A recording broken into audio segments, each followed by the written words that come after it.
Putin और Kim Jong की दोस्ती से डर गया चीन। रूस नॉर्थ कोरिया की नई रक्षा संधि से दहशत।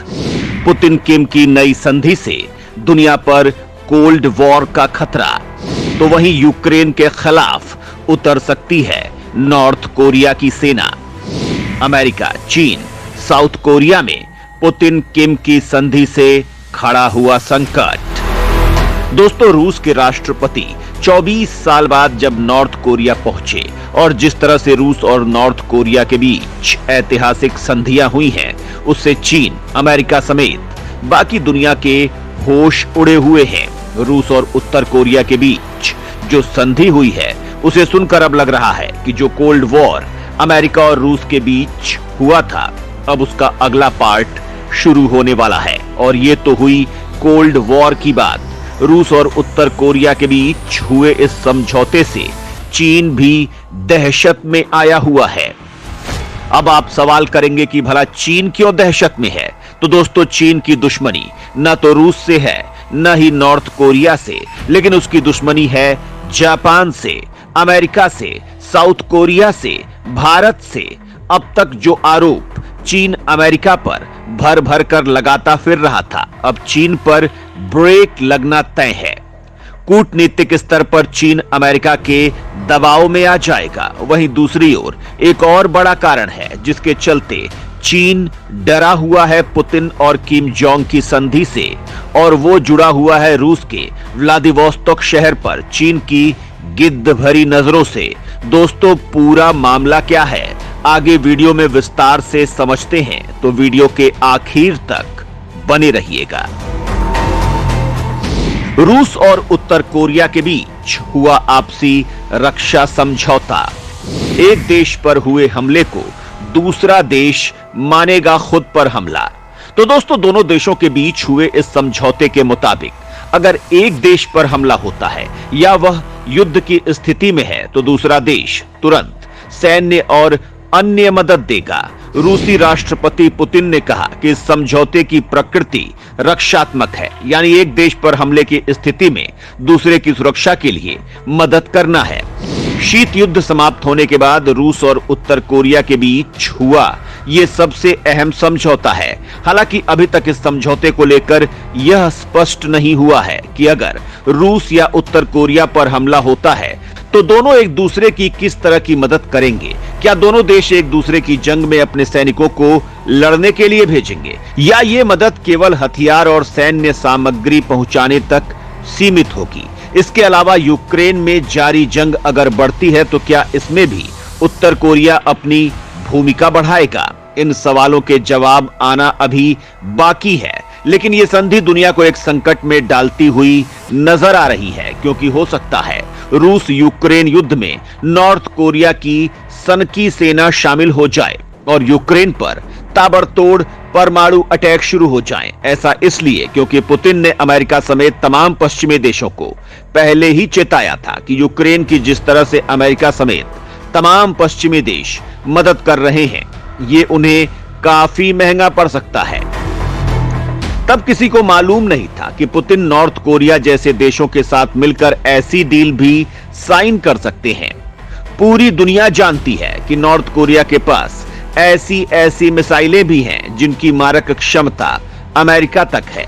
ऐसे में इस संधि का हवाला देकर नॉर्थ कोरिया की मिसाइलें रूस की तरफ से यूक्रेन पर हमला बोलती हैं और नॉर्थ कोरिया की सेना रूस के साथ मिलकर यूक्रेन के खिलाफ लड़ती है, तो रूस यूक्रेन के बीच जारी ये युद्ध विश्व युद्ध में तब्दील हो जाएगा।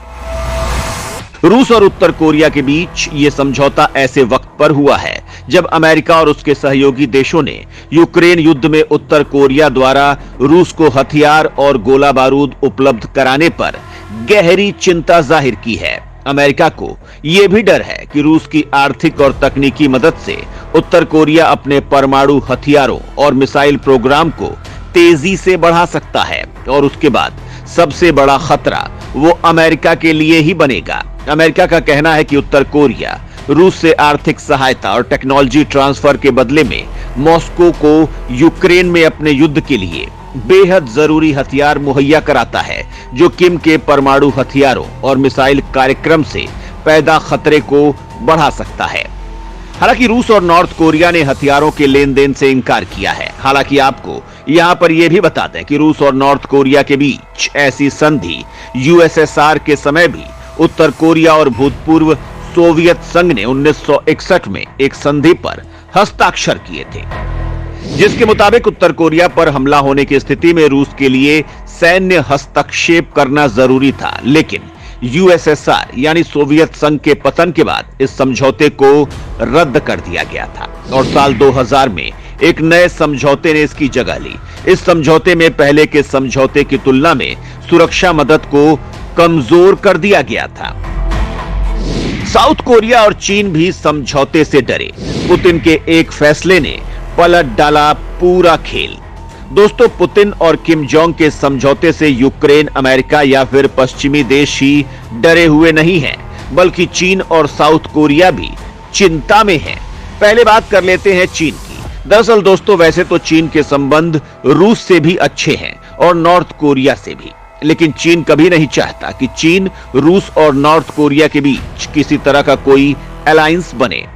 इससे चीन का भारी नुकसान है। दरअसल चीन अमेरिका पर गठबंधन बनाने और दुनिया को एक नए शीत युद्ध की ओर ले जाने का आरोप लगाता है। लेकिन इस बीच रूस और उत्तर कोरिया ने ऐतिहासिक आपसी रक्षा संधि की है, जो दोनों देशों को युद्ध की स्थिति में एक दूसरे को तत्काल सैन्य सहायता प्रदान करने का आह्वान करती है।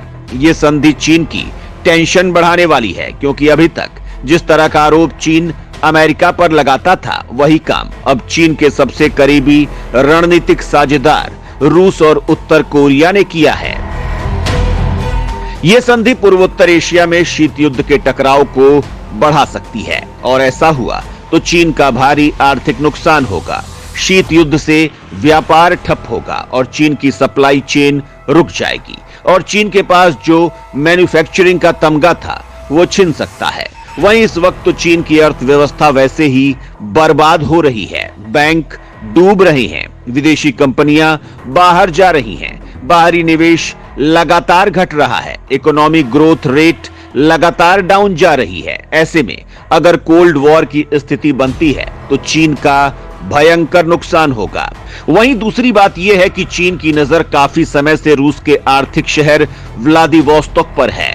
रूस के इस शहर पर चीन अपना दावा करता है और इसको लेकर चीन और रूस के बीच पहले एक बार युद्ध भी हो चुका है, जिसमें चीन को करारी हार मिली थी। अब रूस खुद टेंशन में है कि चीन इस शहर पर कब्जा करने की नीयत रखता है। तभी तो रूस ने पिछले साल भारत को ऑफर दिया था कि भारत को व्लादिवोस्तोक शहर में अपनी सैटेलाइट सिटी बनानी चाहिए। यानी रूस इस शहर में भारत को जमीन देने के लिए भी तैयार है और रूस के द्वारा भारत को दिए इस ऑफर से चीन रूस से काफी नाराज हुआ था। अब रूस के पास भारत के अलावा एक और देश आने वाला है और वो है नॉर्थ कोरिया। जैसा कि अभी दोनों के बीच संधियां हुई हैं, इसलिए अब चीन का जो इरादा था इस शहर पर कब्जा करने का, शायद वो पूरा ना हो पाए। अगर चीन कुछ भी उल्टा सीधा रूस के साथ करता है तो फिर नॉर्थ कोरिया समझौते के तहत चीन को छोड़ेगा नहीं, वो पूरी ताकत के साथ चीन पर हमला कर देगा। इसीलिए चीन काफी टेंशन में आया हुआ है रूस और नॉर्थ कोरिया के इस समझौते से। हालांकि दोस्तों, रूस और नॉर्थ कोरिया के बीच ये आपसी रक्षा समझौता अगर भारत को लेकर देखा जाए तो इससे क्या प्रभाव पड़ेगा, क्या भारत को भी इससे नुकसान होगा? इसको लेकर जो भी आपकी राय है कमेंट में लिखकर जरूर बताइएगा।